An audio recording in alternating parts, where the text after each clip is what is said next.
Olá, nos últimos dois vídeos vimos como classificar a estrutura algébrica do tensor de Riemann. Vimos a classificação de Petrov, que depois vimos ser equivalente à classificação de Bever, que é dada por esta tabela que eu tenho aqui e que se baseia no teorema que está aqui escrito à direita, que qualquer espaço-tempo de vácuo admite pelo menos uma e no máximo quatro direções nulas, que são os vetores LA diferentes de zero, ou seja, vetores não nulos, tais que LA contraído com LA em baixo é igual a zero e que satisfazem a seguinte condição.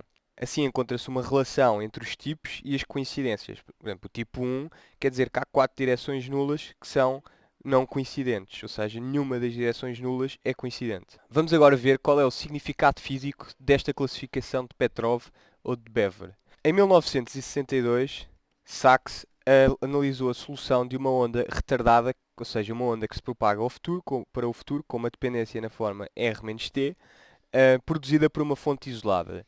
Utilizou a teoria linear, expandiu assintoticamente o tensor de Riemann em termos de um parâmetro afim R, que é um parâmetro radial ao longo das geodésicas nulas, e obteve, após uma complicada expansão, que o tensor de Riemann tem a seguinte forma: n0 sobre r mais 3 zero sobre r quadrado mais 2 zero sobre r ao cubo mais 1 zero sobre r à quarta mais 1 linha 0 r à quinta mais termos de ordem r à sexta, 1 sobre r à sexta e superiores.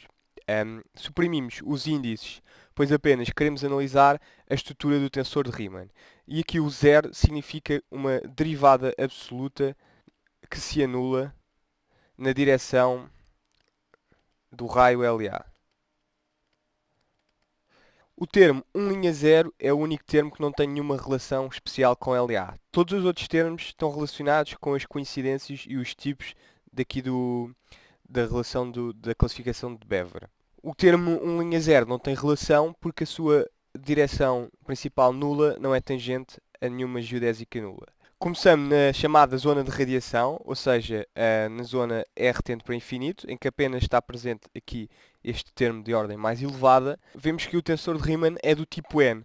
E à medida que aumentamos o R, varia o tipo do tensor de Riemann. Assim, conseguimos chegar a um resultado que é conhecido como o teorema de Peeling-Off, em que podemos ver, à medida que aumentamos as coeficientes, a ordem da expansão, as direções nulas principais a separarem-se, de certa forma, a descascarem-se, que aí significa peeling off. Portanto, estamos a descascar o tensor de Riemann e os seus tipos de estrutura algébrica.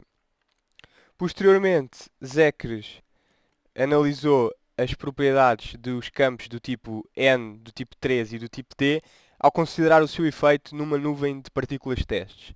Para isso, definiu um referencial móvel ortonormado, três vetores do tipo espaço, E1A, E2A e E3A, adaptados ao campo, em cada um dos casos. E obteve as seguintes propriedades.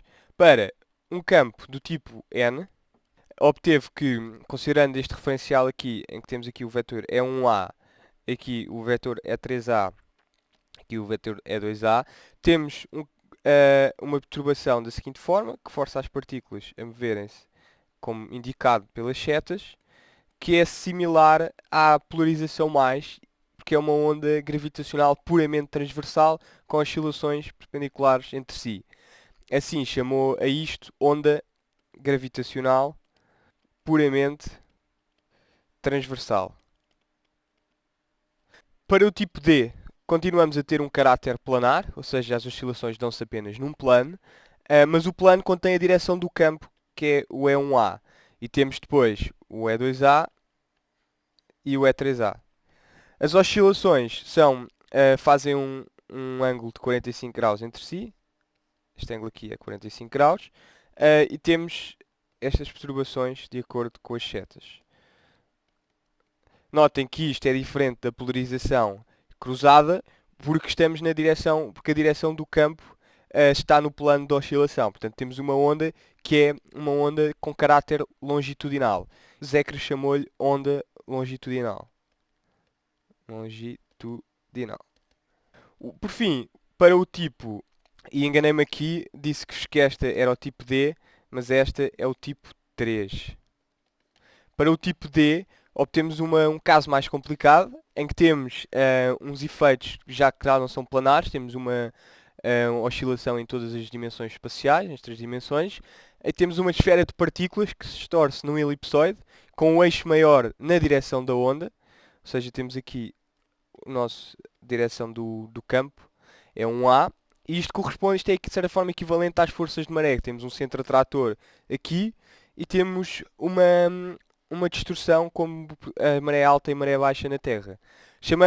Zecre chamou-lhe a isto tipo de Coulomb, a analogia com o eletromagnetismo. Para campos do tipo 1 e 2 não há nada de especial que aconteça. Até ao próximo vídeo onde vou-vos falar de escalares ópticos.